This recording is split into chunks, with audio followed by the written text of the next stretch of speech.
Sveiki visi, su jumis aš Ingrid ir šiandien tęsim knygos Gliukozės revoliucija analizę.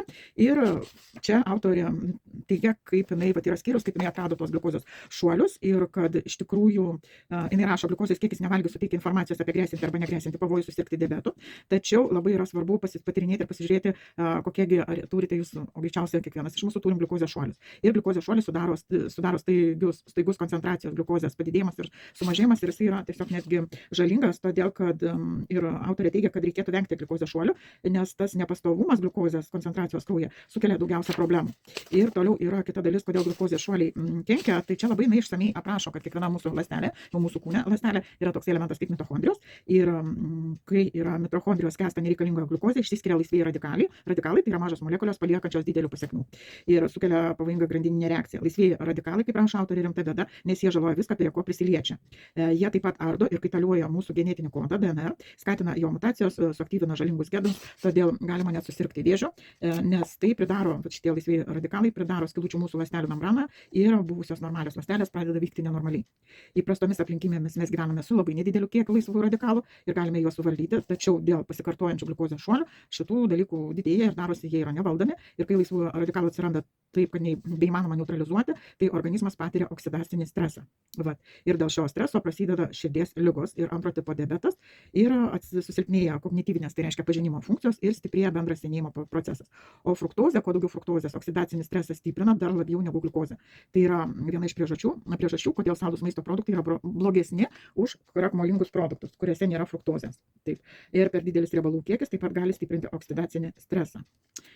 Ir dargi rašo tai, kad 1912 metais prancūzų chemikas Louis Ascamilis Maillardas aprašė reiškinį vadinamas Maillaro reakcija. Mokslininkas atrado, kad rusvėjimas tuomet, kai gliukozės molekulė atsitrenkia į kito tipo molekulę, susidūrimas sukelia reakciją. Tada sakoma, kad antroji molekulė tampa gliukuota. Gliukuota molekulė tai pažeista molekulė. Taip yra daromi tyrimai, pasižiūrėti, kiek yra gliukuoto cukraus.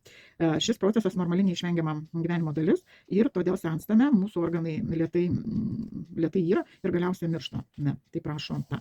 Ir kuo daugiau gliukozės duodame savo organizmui, tuo dažniau vyksta glikacija. Gliukuoto daugiau atsiranda gliukuotų molekulių. Su gliukuotomis molekomis susiję daug ilgalaikių pasekmių ir raukšlės, ir kataraktai, ir širdies lygos, ir Alzheimerio liga, ir fruktozė molekulės gliukuoja kitas molekulės 10 kartų greičiau negu pati fruktozė, gliukuoja kitas molekulės 10 kartų greičiau negu fruktozė.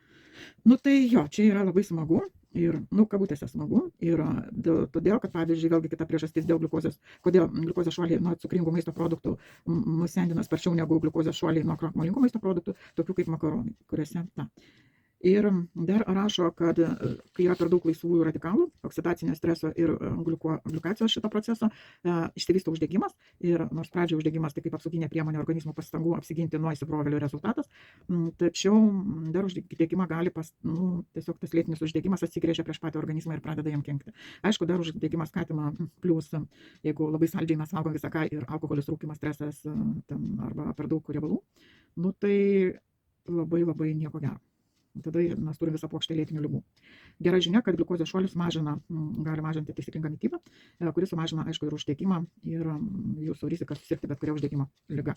Ir toliau yra autorė pateikia, kad vienas pagrindinių kasos funkcijų siųsti organizmą hormoną insulino, tai vienintelė insulino paskirtis išstumti gliukozės perteklių į organizmo saugyklas, kad neliktų apytakoje ir mes būtume apsaugoti nuo žalos. Be insulino mes mirtume. Negalintiems pasigaminti insulino žmonėms, tiesiog yra jisai leidžiamas. Čia yra tenka tokia garbė pirmo tipo diabetui. Vėlgi, gliukozės perteklių insulinas organizmą nukreipia į kelias saugyklas. Pirmoji yra kepenys. Ši saugykla yra labai patogi, nes per kepenis prateka visas kraujas, atitenkantis iš žarnyno ir nešantis naują gliukozę. Ir kepenyse gliukozė įgyja naują formą glikogeną ir panašiai kaip augaluose gliukozė virsta krakmolu. Iš tikrųjų, glikogenas yra krakmolo pusbrolis, jis sudaro daug gliukozės molekulių, ta pati formulė kaip ir augaluose sudaro krakmolą. Taigi, ir kai insulinas į kepenis ir raumenis sutalpina tiek gliukozės, kiek įmanoma, tada gliukozė verčiama riebalais, kaupiame mūsų riebalų atsargose. Ir dėl to galime mes priaugti svorio.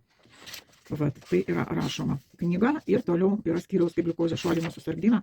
Tai aišku, yra dėl gliukozės šuolio atsiranda nuolatinis alkis, noras užkandžiauti, lėtinis nuovargis, prastas miegas, gali būti įvairios komplikacijos, migrena, karščio bangos, naktinis prakaitavimas, atminties ir pažinčių sutrikimai, senėjimas, artritas, odos lygos, Alzheimeris, demencija, vėžis, žarnynas, depresija, širdies lygos, nevaisingumas ir insultai visokie, surebėjusios kepenys, katarakta, raukšlės, žodžiu, yra visa puokštė, yra ką čia paskaityti, bet man dabar bent jau man asmeniškai yra labai aišku, kodėl yra teigiama, kad ir vis daugiau atsiranda medijų, kad aiškinama, kad kai pavalgy, tai iš karto pirmasis 10 minučių reikia pajudėti. Tai reiškia pasivaikščioti eiti. Tai jau dabar masiškai. Ir dabar aišku, kodėl, kad neatsidėtų riebalų sluoksniai ir kad raumenys būtų įdarbinti ir visas kūnas būtų įdarbintas.